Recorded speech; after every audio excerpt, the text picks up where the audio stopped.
Periode menjelang dan memasuki kuartal terakhir tahun sering disebut spooky season oleh investor. Masa-masa penuh risiko, penuh gejolak, penuh ketidakpastian bagi pelaku pasar di Wall Street. Spooky season means that statistically, when you look at September and October, they can be very volatile periods. You know, many of them, the notable downturns have come in September or October.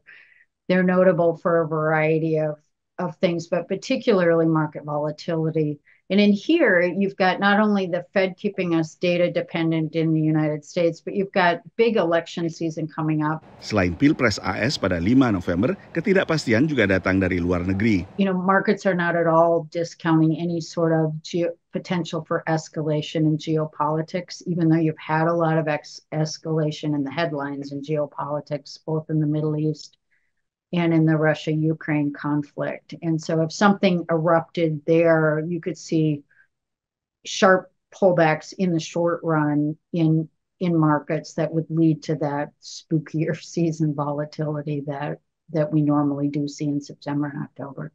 Pada 11 Oktober, dunia usaha mulai menerbitkan laporan keuangan kuartal ketiga yang menjadi indikator kuat tidaknya perekonomian berdasarkan pemasukan masing-masing perusahaan. Memasuki kuartal keempat dan terakhir tahun 2024, dunia usaha telah mendapatkan kelegaan dari Bank Sentral AS atau Federal Reserve yang baru saja menurunkan suku bunga acuan sebesar 50 basis poin.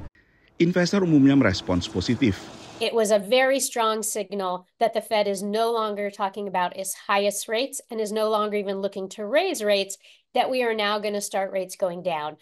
But making that move to 50 instead of 25 can have some real ramifications in the economy. And we already saw it this morning as we saw mortgage rates come down a little bit. So that is meaningful. Tapi perhatian pelaku pasar kini beralih ke apa yang terjadi saat dua pertemuan The Fed selanjutnya selama 2024, yaitu November dan Desember. What comes next? What is the next step in the process of cutting? Is it going to be another long, slow, drawn out? Is it going to be something that's very rapid and aggressive? And really that goes to the question of where does the real rate of interest belong in the scheme of things? And most economists will tell you that it should be somewhere around 3%. Saat ini suku bunga acuan berada pada level 4,75 hingga 5%. Masih relatif tinggi menurut pengamat, mengingat inflasi telah turun ke sekitar 2,5% mendekati target The Fed. Dari Washington DC, Nova Purwadi dan tim VOA.